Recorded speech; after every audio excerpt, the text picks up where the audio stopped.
Communication right. Creating life. It's the realtor's life. With Coach Mike, he'll get you right. Creating life.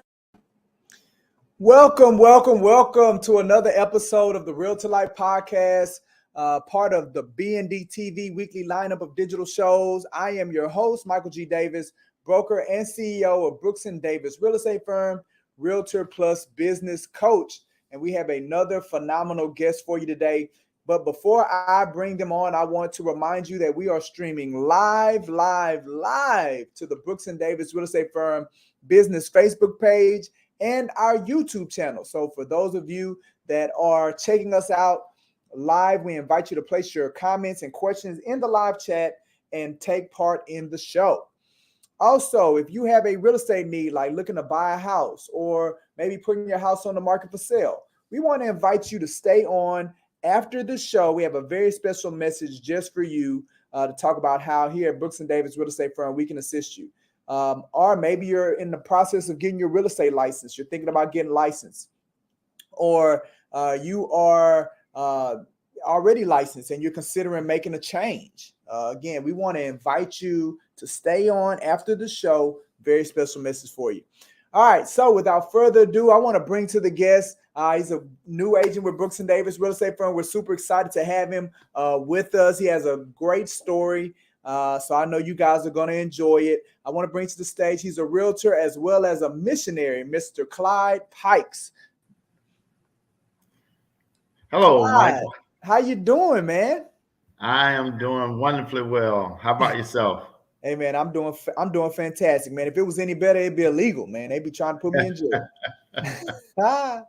So look, Clyde, the reason that we do the Realtor Life Podcast, of my 18 years of being in the real estate industry, I feel that as real estate professionals, we hadn't been appreciated. Our clients, customers, sometimes even our colleagues, man, they put us in a box, not recognizing that we're people too, people with passions and many layers. So I wanted to create a platform where real estate professionals could come and showcase the many passions that they are a part of, in addition to being in real estate. Because I'm a realtor and business coach, we also do a little bit of coaching. Maybe our audience could take advantage of that as well. So that's what it's all about. Look, I know your story. I'm excited for the people to hear it. Before we do that, though, where can they find you on social media? Because I know they're going to want to engage with you. So where would they be able to engage with you digitally? Well, you'll note, one of my areas of challenge is that social media area, but I am on Facebook at Clyde Pikes on Facebook. Recently, my loving wife went on Facebook and created a business account, and that's Real Estate by Clyde Pikes Jr. So I'm trying to get out there, and I even created an Instagram page this morning. Okay. And it's Clyde Pikes as well, and so is my LinkedIn. So I have a LinkedIn account that you can reach me at Clyde Pikes. So that's my social media presence today, but we're moving at a swift pace in that direction. I see, man. So yeah, you're really buckling down and getting all your accounts ready to go, and so people will be able to they have many options to be able to engage with you on social media. Absolutely. Well, good, man. I appreciate you sharing that with us. All right, so I'm gonna start you the way that I start everybody, because again, the Realtor Life Podcast is about the passions, it's about your hobbies, the stuff that you do. So, what hobbies or activities are you and your family a part of? Well, I'm passionate about a lot of things, and so I don't want to spend 3 or 4 hours on the podcast, but we're certainly big into service, and that goes from volunteering to serving in church and that kind of thing. Of course, you introduced me as the missionary, and one of the things that I'm really, really big into is doing missions. I've shared with you that, I've gone to South Africa 6 times. Well, 6 times in 8 years, I went to South Africa doing mission, and I would stay from a month to 6 weeks over there. And that was just that's been a wonderful experience for me. COVID kind of interrupted that. but also big into biking. I try to stay fit. You know, being a young man over 60 now, I try to, you know, ensure that I have good physical health. In fact, I recently started ensuring that I got 100,000 steps a weekend. So for the past 10 weeks, I've gotten over 100,000 steps each week. And then we love to travel. We love to travel as a family. My wife and I travel quite a bit, and then my siblings and children, you know, we just recently come back from a trip, as you know, to Cancun, and there were it was a wedding of a niece, and there were over 100 of us that went to Cancun. Wow. So traveling is a big thing that we do as a family. And of course, any kind of family outing or family gathering is always important. We get together, I think, more than any family in the country, because it's always an excuse. So yeah. Well, no, I mean that's great, and I can imagine that it works well for the cohesion of your family. And absolutely. Yeah, so that's phenomenal hearing that. So, you know, with your missions, you know, just to talk a little bit more about that, what is it that attracted you about, I guess, being so active when it came to doing mission work? Well, you know, it's so funny that you asked that question, because, you know, growing up here in Houston, I grew up in what they call the Missionary Baptist Church, and never went on a mission. And being from the African American community, for most of us, we know how that story goes. But I was in Dallas, and I worked with a group of boys. I started teaching a group of boys in church beginning the 3rd or 4th grade year. And I had a couple of special needs students who were part of that population. And so I committed to their parents that I would stay with them till they graduated from high school.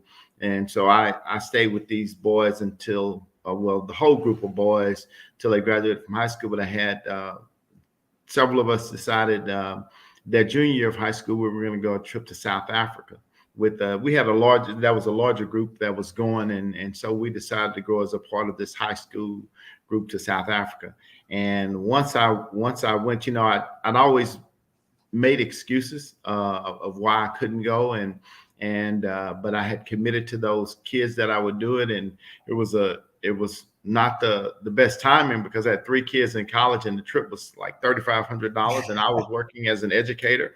And so financially it did not make sense, but it was one of those things where, you know, God revealed himself. I started, I talked with just a couple of people about doing it, that I was going to go on the trip, and I got so much support that I ended up having money to help other people on the trip. So that was one of those eye-opening experiences, because I've been really blessed in life to be able to, you know, kind of pay my own way. But that was one of those things where God wanted me to see that it's not about you and what you can do.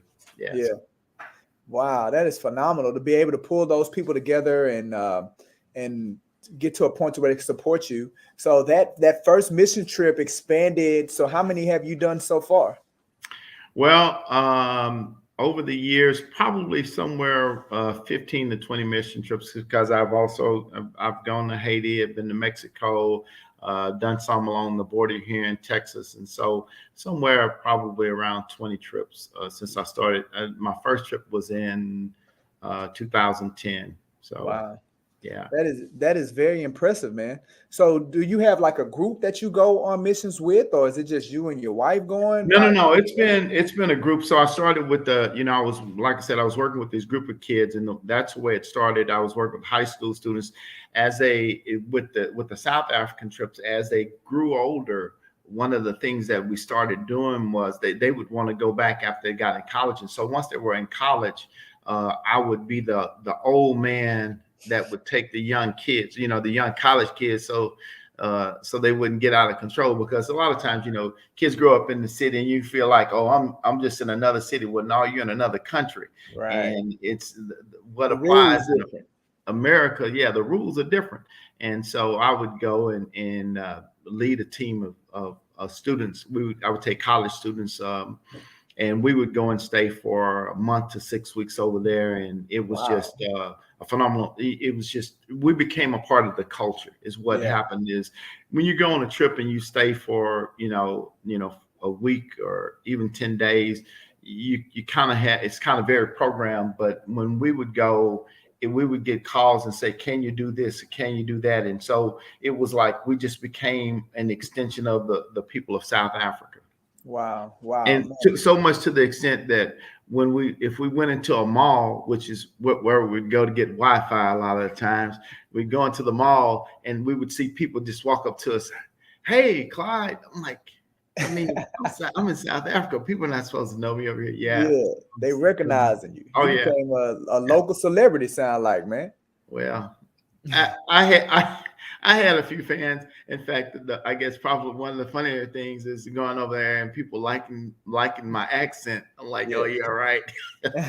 Yeah, you like my accent. You guys are in trouble. Yeah. That's good, man. All right. So you're doing the mission work. You also talked about traveling. So where are some of the places? Like what's one of your favorite places that you've gone to when it comes to travel? Been so many.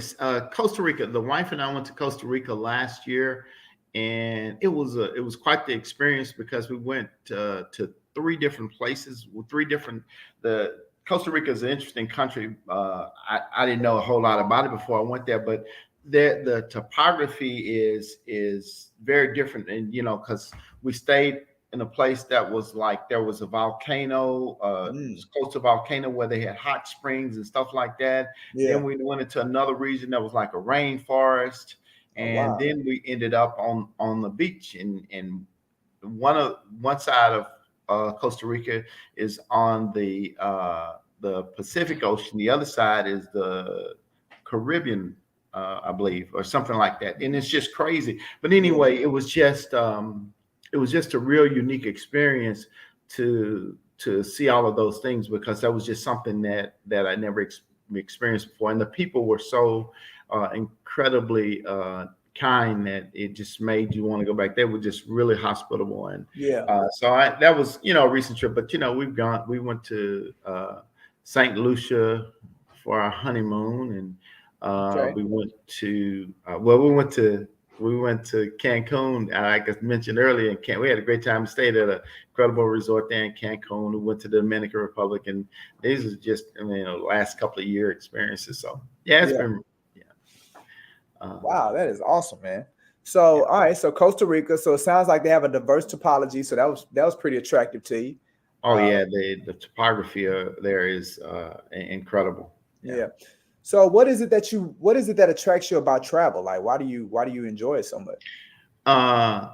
Because it's such a great way to learn. I think that, as a boy growing up in inner city, some of the things that I remember most are field trips, or even when people came to visit the school. For those of you who may be of an older age, you might remember there was a football player that played for the Oilers named Curly Cope, and Curly came to my school when I was in elementary school, and you know how long ago that was now.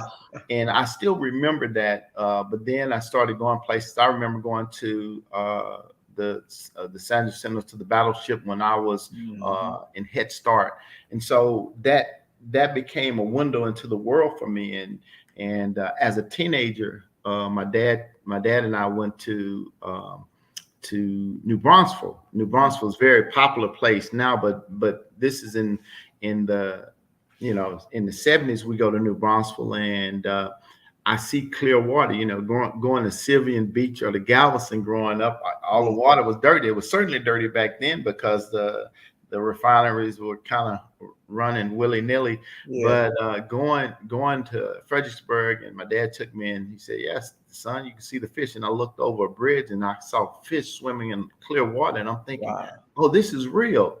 And that became a learning moment for me. And then after graduating from Prairie View in engineering, like yourself, I worked offshore. And when my first, actually, I was still working in school because I worked there the summer before I graduated.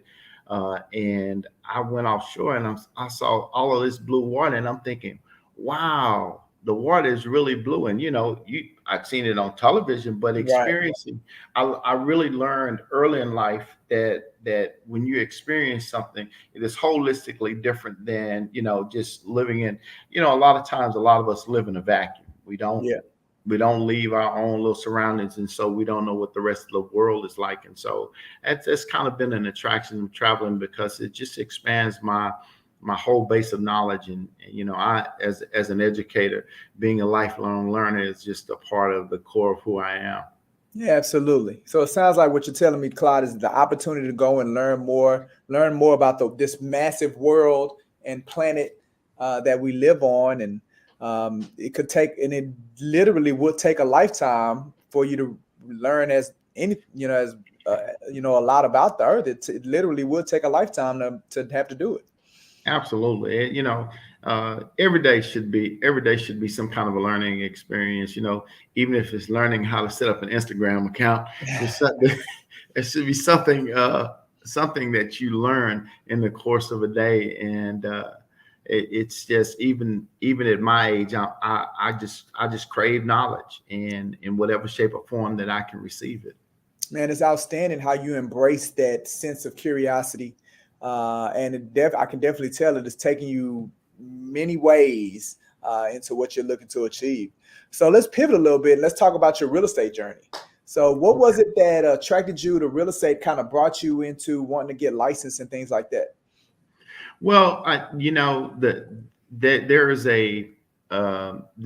this desire for creating or enhancing generational wealth within my family, and within the circle of people that I am afforded the privilege of having influence over, whether that be people who I dealt with in education. For instance, there's still students that I talk to or communicate with, that I try to impart knowledge to, or the people that I may meet as I go into real estate, that I can share the benefit of the wisdom of the years. And so that was part of the attraction for real estate for me, is I know that there's significant income that can be made within real estate, and there are ways to help people as they go into it. And I might have shared with you some of the experiences that I accidentally had going into real estate when I was a young man, because I had a strong opposition to renting,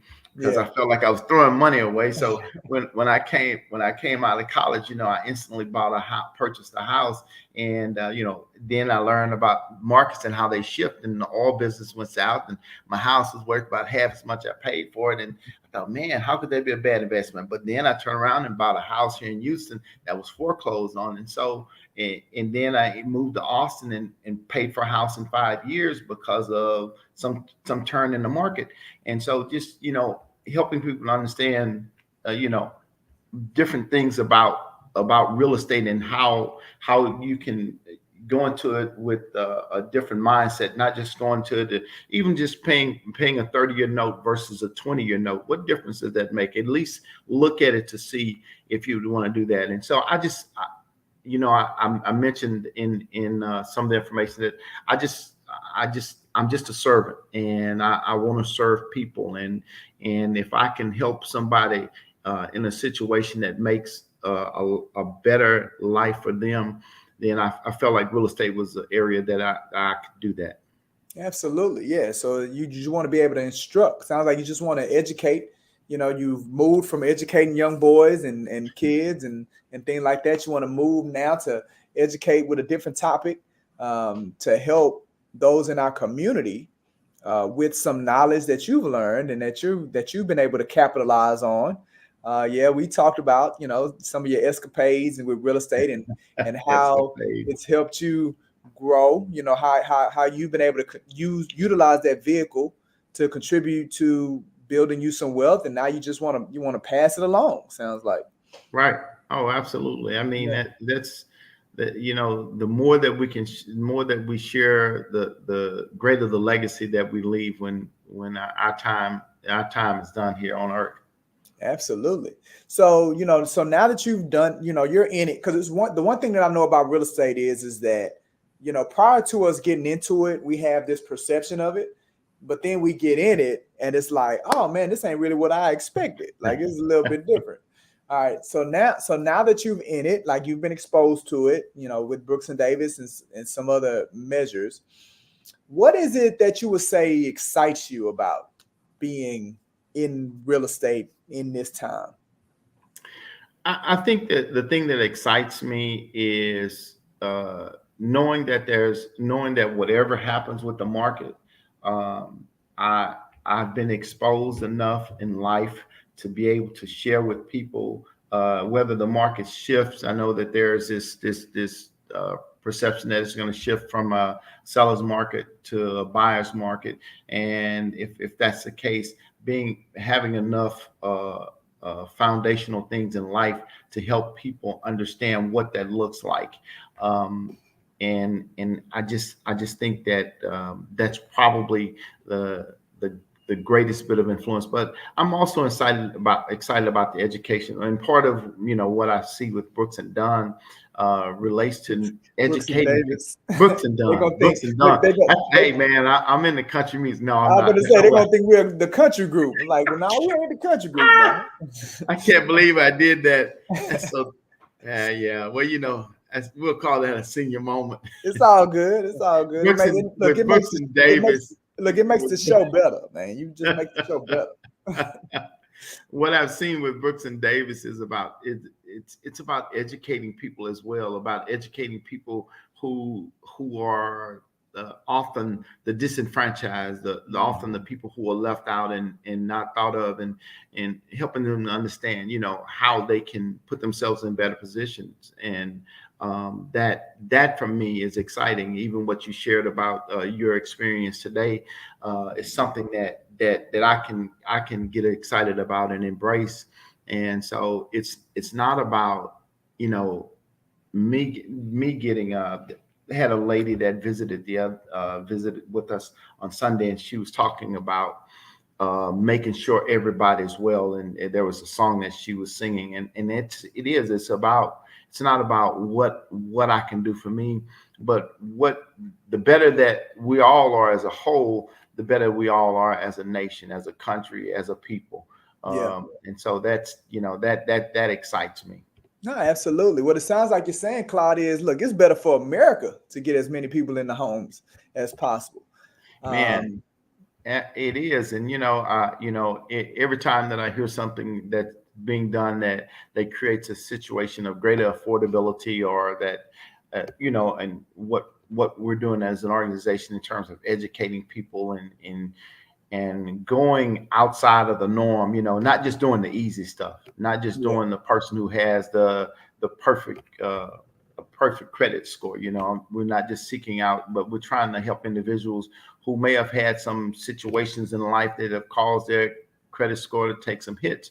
And so it's, because most of us have been in some situation in life where we've had some challenges. There are some of us who've been fortunate our whole lives, but for the most part, there have been things that have happened that have caused us to have some challenges in that area. And so keeping them in that position where the only thing they can do is rent, that's not going to help anything, because if you just keep up with what's going on in the media now, there's so many things that are happening bad to renters, and rent almost mirroring the price of houses now. And so and so I'm just paying for something that I'll never see any possibility of having the return on that investment. So absolutely. And and I'm a strong believer, Clyde, of it is our right as a citizen of these United States to own a piece of the country that we live in. It's a right. And it's a right that we embrace. And the one thing that we can say about America is that they have been committed to helping its citizens own land since the early 30s. Now, they may not have allowed everybody, all their citizens, but it was something that was important to them as a whole. For their citizens to own real estate. So now that the access has opened up, we want to do what we can to deal with the mental barriers that were created over generations. We want to deal with those mental areas, those mental boundaries, so people can now again embrace that right to own a piece of the country. I think you raise a very good point when you talk about mental barriers, because for people who didn't grow up seeing ownership as a part of their their growing up or their life, then they have a different mentality. And I was fortunate enough to grow up in a home that, you know, my parents owned, and that helped to shape my mindset. And I felt like that was my right and my privilege to do that. And but for others who may not have had that, who were in situations where parents rented or whatever, then they may have a wholly different mindset. And I think that what you say is really really strong when you talk about the mental thoughts, because the way we perceive ourselves when we're young is so much a part of who we are and stay with us. You know, just I always refer to myself. I often refer to myself as a fat boy. My wife doesn't like that. She gives me a hard time. But when I grew up, I was kind of a chunky fellow. You're a little chubby. You're a little chubby. I was chubby. I shopped at J.C. Penney's where they had Huskies. Let's put it like that. That's what I wore. I wore Huskies until I was in high school. And so in my mind, though, that size thing always kind of stayed with me. Although I as life has gone on, I've kind of realized that, okay, I've outgrown all of that. But still, when people grow up with something in their mind, it has such a stronghold. And until something is definitively done to move them from that point, it's a struggle. It really is. Yeah. No, that's a great word, Clyde. I agree with you 100%. You and I are definitely on the same wavelength. I can say that, brother. Which means we're going to do some great things out here in this industry. So, all right. So, man, first of all, I want to say thank you, man, for allowing us a window into your world, right? Sharing some things. We learned a lot about you as far as your mission work, your love for travel, and just your heart for wanting to teach and wanting to help people. Before I let you go, man, do you have any final words for the audience, or some things that maybe you want people to know about you before I let you go? Well, I'll just say this. You know, I mentioned family. There's nothing bigger than family. You know, I've been blessed. I've been really blessed with an awesome family, from the foundation of my parents to having 5 wonderful sisters, and now God's blessed me with, you know, God blessed me to have 3 children, and now I have 4 bonus children, so I have 7 kids now, and grandkids galore, and you know, that for me, relationship is the most important thing. You know, I work with kids for 25 years, primarily in high school, and toward the end of my career, I worked at an alternative school, and I had kids who would get in trouble, and I would beat on them like they were my own, or I would love on them like they were my own. And had to fix that real quick. We forgot we was in 2022. Yeah, those kids knew, the first thing they knew is that I loved them. And after knowing that I love them, I could treat them just like they were my own children. Yeah. And but I just say that, you know, life without a loving relationship is a hollow life. And so, you know, what you do for others in this life will matter more than anything else. And so that's who I am. Hey, man, I appreciate that, Clyde. Again, thank you so much for allowing us to interview you today. And I know it's nothing but greatness ahead for us. And I'm looking forward to it. This is an exciting week. All right, good stuff, man. All right, brother. We'll talk soon. All right, take care. Absolutely. All right, guys, before I let you go, you know, I always like to give you the rundown. So this week, we're continuing our digital marketing series, where we're going to be talking about websites, landing pages, and what's called a link tree. So you're definitely going to learn how you can convert more traffic to your business, how you can customize email campaigns, as well as how you can promote value in your business to where you can get more people interested, right? I think that's the key when using websites, landing pages, and link trees. You want to create these hubs, you know, as you're out, as you're talking to people, as you're on social media, as you're, you know, doing a number of things as a real estate professional. You need to drive people somewhere where they can discover on their own more about you, right? That's what I've realized about the new consumer, is that they want to control the discovery process. So they don't want you to tell them anything, right? They want to go look for themselves and come to their own conclusions.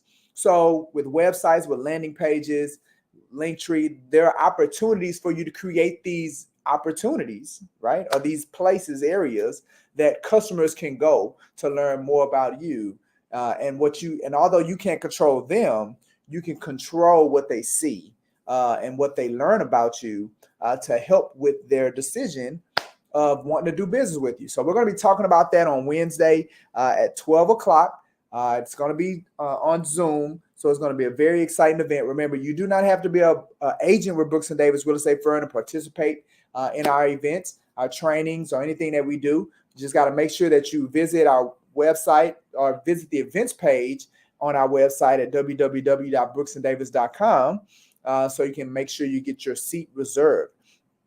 Also on Thursday, we are going to be having our study hall. It looks like we're going to be doing a study hall on the 11th. And our study hall is really about for our real estate student affiliates. We want them to do it. We want to do whatever we can to help them get past that exam. That's really what it's about, right? When you're in real estate school, they're teaching you the theory, they're teaching you the information, and it really is moving you towards passing that exam. Well, along with the information, there's more that goes into you being a person being successful at taking the test. So at Brooks & Davis Real Estate Firm, we focus and we talk with those that are part of our real estate student affiliate program and that take part in our study hall. We work with them on the different techniques and strategies and what studies show to help a person be more successful, increase their chances when it comes to passing the exam. So that's one part of the study hall. It's also a great opportunity for our new agents to come in. They're going to be able to connect and engage with some of our seasoned agents to learn some of the basics that professionals may take for granted. Like, what are some of the definitions? What are some of the areas of the contract? What are some of the circumstances and situations that you should be aware of when you're brand new? Well, that's a great opportunity for those people. And then it's also a great opportunity for our dual career agents, those that are not necessarily available during the day when we do a lot of our programming. Well, because we're doing it at 6 o'clock, it's an opportunity to engage and to stay connected with your real estate family. So that's going to be on Thursday at 6 o'clock as well. It looks like on Thursday at 12, we're also going to be doing a time management training, right? A time management training. I think all of us need to learn a little bit more. I don't even like to use the word time management, right? Because the reality is that you can't manage time. Time is going to keep moving forward, no matter what they say. Time waits for no man. It's not happening. So really what time management is all about is self-management within the time that you're allotted. How do you manage yourself better within the time that you have? Because no matter your status, right? No matter your level of success, whether rich or poor, whether middle class, whatever, everybody gets the same amount of time. We all get the same 24 hours in a day.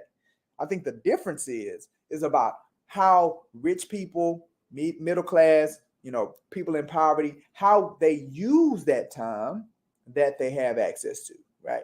So we're going to be talking about that on Thursday at 12 o'clock. I believe it's a lunch and learn. So if it's online and in person, so if you want something to eat, you got to come check us out here in the corporate coaching and training center. But if you're not able to make it, you can also check it out online. We are going to be on Zoom as well. So be learning about how to improve your time, your skills when it comes to managing yourself within time, prioritizing your schedule, and then you're going to get some tools and resources, get access to some things to ensure that success. So that's going to be on Thursday, beginning at 12. And then finally, just want to give you a heads up. We're doing another pre-home buyer session. We're doing once a month. Our next pre-home buyer session is going to be August 20th. So make sure you save the date so you can take advantage. If you are thinking about buying a house, you want to learn more, you're confused. Really, if you are just confused or overwhelmed about all the narratives that are coming at you, because I know if you've never bought a house, you got information coming from all over the place, right? Well, we wanted to create an opportunity for you to come get the truth, right? Get these myths demystified, to learn from some experts that's in the business and not just your Uncle Joe who just so happened to talk to somebody who talked to somebody about what's going on with real estate, right? Come hear from the horse's mouth. So that's what our pre-home buyer session is all about. And we're doing another one on August 20th. So make sure you save the date. Again, all of this stuff can be found at our events page at www.brooksanddavis.com. All right, finally, before I let you go, if you have a real estate need, make sure you stay on after the show. We got a very special message for you, whether looking to buy, looking to sell, or whether you're just gotten your real estate license or you're thinking of making a change, you're already licensed. Stay on right now. Got a message for you. With that being said, this has been another Real to Life podcast. Shout out to Mr. Clyde Pikes Jr. for allowing us to interview him today. Phenomenal story. If you're just jumping on, don't worry. You can go back and you can check it out. We're recording it. I am your host, Michael G. Davis, broker and CEO of Brooks & Davis Real Estate Firm, Realtor plus business coach. Looking forward to coaching you into the cosmos. It's time to take off, baby. Have a great one. Hey, this is Michael G. Davis, CEO of Brooks & Davis Real Estate Firm, LLC. I am also a Realtor plus business coach. If you are currently have a real estate need, or you're in the process of getting your real estate license, or maybe you've already gotten your license, awesome. Watch this whole video because I have some outstanding news just for you. Now, if you are considering buying a home, we want you to know that we offer at no cost or commitment to schedule a showing for you to see any property in the Houston Metroplex. But when you hire our real estate company to help you, we will hold your hand and guide you through the home buying process step by step. Visit our website or give us a call at the number shown to learn more. Or maybe you're considering putting your home on the market for sale. We want you to know that we offer at no cost or no commitment a couple of things. First is a free neighborhood buying and selling activity report for your home. This report will show you the amount of buying and selling that has taken place within your neighborhood within the most recent 6 to 12 months.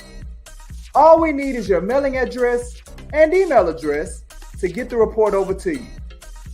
We also offer at no cost or commitment a free in-person property condition home evaluation. This is where one of our real estate professionals will come into your home and give you recommendations and advice on what changes to make to the condition of your home and talk with you about how these changes could help sell your home faster and or for more money. But when you hire our real estate company to help you sell your home, we will put your home in front of more active home buyers than any other realtor. Just visit our website or give us a call at the number shown to learn more. Finally, if you are in the process of getting your real estate license or with a brokerage firm and thinking of making a change, we want you to know that we offer at no cost or commitment for you to be able to attend any Brooks & Davis real estate firm training or event.